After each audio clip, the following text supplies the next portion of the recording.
Welcome to the Robin's Nest. Boy, do I have some exciting news for y'all today. I think it broke this morning, may have been last night, not exactly sure.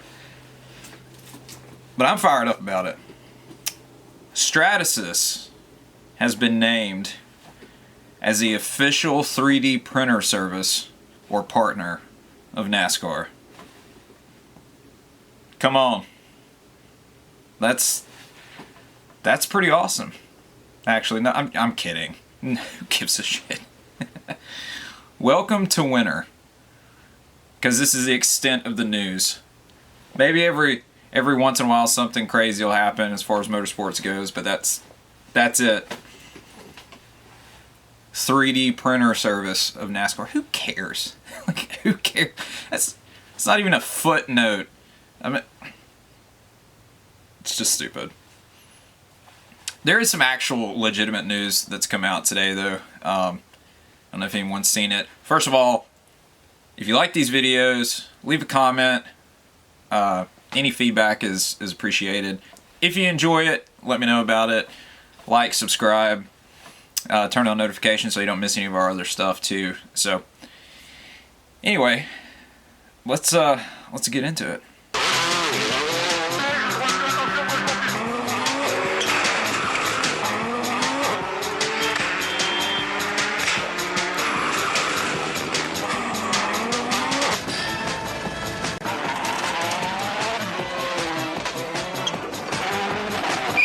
So Genesis released renders of their hypercar program, or I'm not really sure what the category is called now because it changes every 5 seconds in IMSA and WEC, World Endurance Car. Whatever the prototype category is now, Hyundai is going to join, I believe, in 26 full time.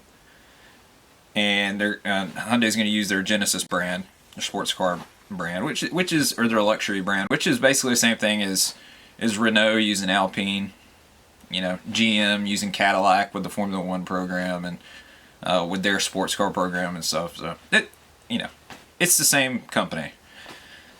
But I was on the fence when they announced this a while back that they were going to join, or they were looking at joining, because I'm not a huge Hyundai fan. I've had some personal experience with Hyundai, and they're not exactly the most reliable cars on the planet. They may have gotten a little bit more over the past few years, but specifically in the 2000s, which the thing about Kia and Hyundai, which is the same company if anyone didn't know that, they developed such a bad reputation in the late 90s, in the 2000s, because of shoddy build quality, and cars were not reliable, and they weren't lookers. I can't think of any car that either one of them put out. Think about the Kia Rio from the 2000s, the biggest pile of crap that anyone's ever put on the road. And I had one, and I had to work on that car every day. It was rebuilt 4 or 5 times in the 2 years that I had it. Well, not even 2 years, year and a half that I had it. It was a brand new car by the time I got rid of it, which is ridiculous. But the endurance car program for Genesis, it looks fantastic, actually. Which I'm a little shocked, but I'm kind of excited. You have all these different brands who want to get involved with the I keep calling it hypercar. Like I said, I don't know what the actual name of it is, but the prototype categories in WEC and IMSA, that's always a good thing. Hey, the more manufacturers, the better. That's what I say. I know there's been rumors that Peugeot is going to leave, which I hope they don't, okay? Because the Peugeot, again, is kind of like Hyundai, just the French version. But their prototype car looks fantastic. In my opinion, it's the best looking prototype car out of all of them. Better than the Ferrari, better on even ground with the Ferrari. Let me be clear about that. Better looking than the Cadillac. Certainly better looking than the Porsche. The Penske Porsche and the Hertz Joda, whatever that team's called. Those cars are awful. They look terrible. In my personal opinion. Just not crazy about them. They look like something out of the 80s. Which, speaking of which, Jaguar got in a lot of... Well, they embroiled themselves in controversy I think it was a couple weeks ago or so. They released an ad that was talking about their rebrand. You know, launching a new logo, and the way that they look at their company is totally different than what normal car manufacturers look at theirs as, the way they behave, the way that they advertise, so on and so forth. Well, there was no car in the ad. It was just a bunch of people. And it kind of raised some eyebrows. You know, if you're a car company, you would think to some extent there would be a car in your ad. You know, then you have all these people from Jag that are coming out saying, no, we don't want to come across as just, you know, like an average car company. Well, you need to come across as a car company, though, because you are, in fact, a car company. Well, they finally released the 00 concept, and it's polar opposite from Genesis. You have Genesis with their prototype, looks great. You have Jag with their 00 concept car, looks awful. I think the best way to sum it up, I saw someone else said this, so I can't take credit for it, but it is true. It looks like a pink Batmobile, like the Batmobile from the cartoons. You know, where it's just real flat on the sides, real long front end. And yet, you heard me correctly, by the way. I did say pink because the concept car is pink. Exterior and interior. The interior looks like someone just threw up Pepto-Bismol everywhere. It's not good. I don't have a problem with pink. Especially on hot rods and stuff, you know, old school cars. Looks great. The Jag does not, though. I'm sorry to say. It's awful. It's awful. Some other news that broke. Toyota is going to be leaving NHRA after 2025. I believe is what it was. They've been in top flight of drag racing now for several years. I know. I believe it's Scott Coletta drove a Toyota. I think he was driving a Toyota when he got killed, if I'm not mistaken. So that's, you know, it sucks. Sad to see him go to a certain extent. Toyota has a problem with infusing politics everywhere they go. So I saw an ad, the reason I say this, I saw an ad the other day with Antron Brown where he's talking about breaking glass ceilings and all sort of kind of stuff for having women in motorsports, black guys and women in motorsports. He's talking about what we're going to do in the future, breaking glass houses and all sorts. Like, Antron, you've been in drag racing forever at this point. You've won how many championships? What about John Force's daughters? What about Tony Stewart's wife? The glass ceilings have already been broken. Why are we even talking about this anymore? I'm so sick and tired of everything being broken down to race and gender. Why can't we all just be race car drivers? Why does it have to be, look at me, I'm a black guy driving a race car. Look at me, I'm a woman driving a race car. I mean, okay. Can you perform? Cool. If you can, fantastic. You're no different than anyone else on the racetrack. We're all human beings. There should not be a separation between drivers based on their skin color and based on their genitalia. I'm sorry. It is one of the most annoying things that's not just gotten a grip in America over the past couple of years, but it's infused itself in motorsports too, and it's annoying. But Toyota's right there pushing it because they think that that's what the American audience wants to see and wants to hear. Because, I mean, Toyota's a Japanese company, I would be shocked if this same kind of crap is happening in Japan. It may be, but anyway, it's just my opinion on it. It's just, why can't we all just be equal? You know? Why can't we just do that? Maybe one day. Maybe one day. It's almost like we've taken a giant step backwards over the past, I don't know, 10, 15 years. When it comes to race relations, gender equality, and all that kind of stuff. I don't think that the fundamentals have actually changed any. It's just the social aspect of it. You know, it's become mod to talk about it and drive a wedge in between people based on those kinds of things. No, we were all put on this earth by the same God. We were all made to be equal. So, we should be. Anyways, that's my opinion on that. And I'll finish on this. Andy Lally announced that next year, after 2025, he'll be done racing. And I think it's the president position that he's taken over at Trans Am. It's a high up position at Trans Am that he's going to be taking over, which is, I think that's going to be good. You know, Andy's been a race car driver as long as I've been alive. Very successful in sports cars. And honestly, in NASCAR too, you know, I know he ran one year a few years ago for the racers group in NASCAR, and it was not that great. The team was new, he was new in heavy stock cars. I think he won Rookie of the Year, but I mean, he wasn't competing against anybody.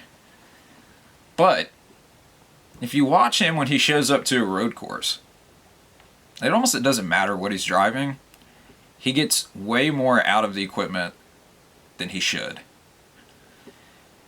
I think it was, well, the past couple years he's been driving for Mario Goslin's team. And running top 10 on road courses. Or at least competing in the top 10. I don't know if he actually has finished there, but that's where he's competed. And that's outstanding, because Mario's team is certainly a shoestring operation. It's not, you don't get massive funding from Chevrolet. You don't have these big time sponsors or anything like that. And so to me, that proves that you have the ability. You know, you can strap a car on your back and carry it to the front. That's one thing I've always liked about AJ Allmendinger, that he's been able to take equipment that other people have had significant issues with, you know, competing up front. And he's been able to drag that stuff and get top 10s, top 15s out of it when it's had no business being up there. And that's how Andy is. So I think with his expertise, his knowledge, his experience, and so on, he's going to do good with Trans Am. Trans Am is one of the most intense and entertaining categories out there.